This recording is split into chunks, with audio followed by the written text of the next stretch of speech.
नमस्ते साथियों, सशक्त भारत बीजेपी से मैं डॉक्टर आर के वर्मा। समान नागरिक संहिता, यूनिफॉर्म सिविल कोड, इसकी मांग बहुत दिनों से भारतीय राजनीति में और भारत में हो रही है। अभी से नहीं, वर्षों से। अभी परसों राज्यसभा में किरोड़ी लाल मीना नामक सांसद ने एक प्राइवेट बिल पेश किया यूनिफॉर्म सिविल कोड के लिए, और वहां से शुरुआत हो गई इस यूनिफॉर्म यूसीसी लाने की इस देश में। और जैसे ही वो लाए वैसे ही राज्यसभा में हंगामा हो गया। आम आदमी पार्टी, समाजवादी पार्टी, कांग्रेस, ये सब उसके विरोध में आ गए।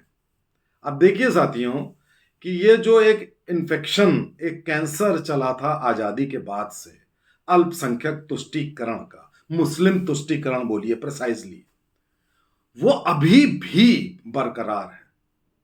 ये सब खत्म हो चुके हैं, खत्म हो रहे हैं, लेकिन इनको समझ में नहीं आ रहा है कि जनता क्या चाहती है, ये देश क्या चाहता है।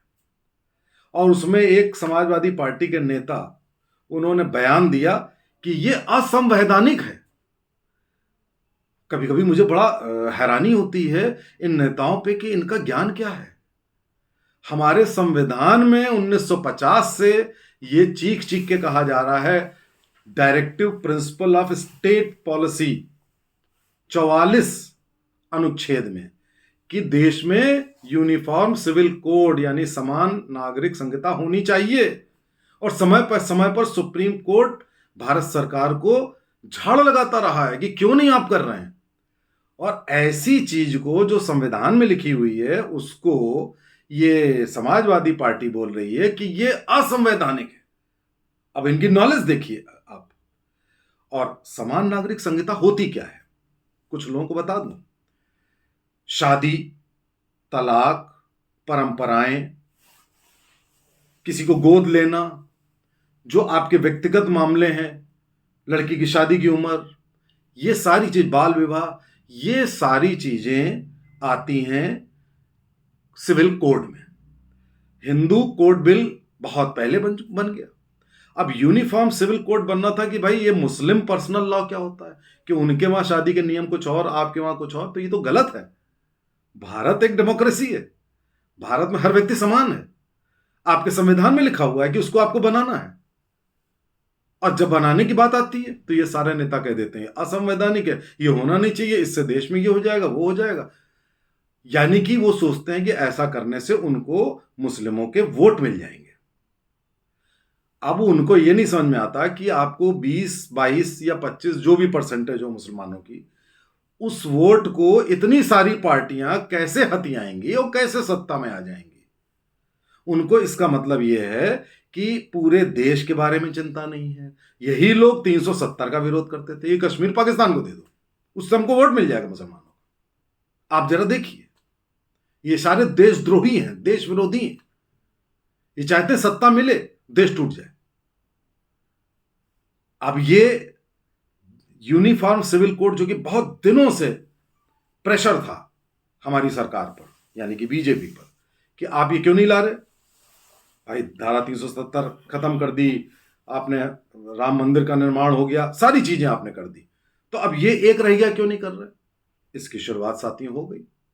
और इसके साथ साथ यकीन मानिए कि देश में जब आप एक किस्म का एक ही टैक्स लाते हैं, एक ही कानून लाते हैं, तो एक ही कोड भी होना चाहिए जीने का। क्यों नहीं होना चाहिए एक कोड।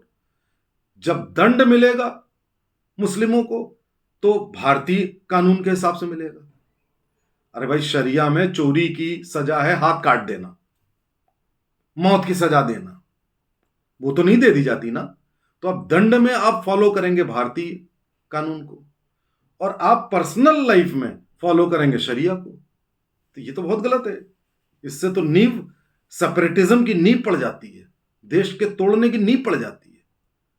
इसलिए पूरे भारत को एक होना पड़ेगा। और ये मुस्लिम कोई अलग नहीं है, ये हिंदू डीएनए है, ये सब हिंदू हैं। ये 4-5 पीढ़ियों पहले के हिंदू हैं, कोई 10 पीढ़ी पहले का, कोई 5 पीढ़ी पहले का। और आज भी इस देश में रहने वाला हर व्यक्ति हिंदू है, चाहे उसका धर्म कुछ भी हो। तो इसलिए जब तक देश की संस्कृति पे काम नहीं होगा, एक यूनिफॉर्म कोड और कानून नहीं होगा, तो यकीन मानिए देश एक कैसे हो सकता है।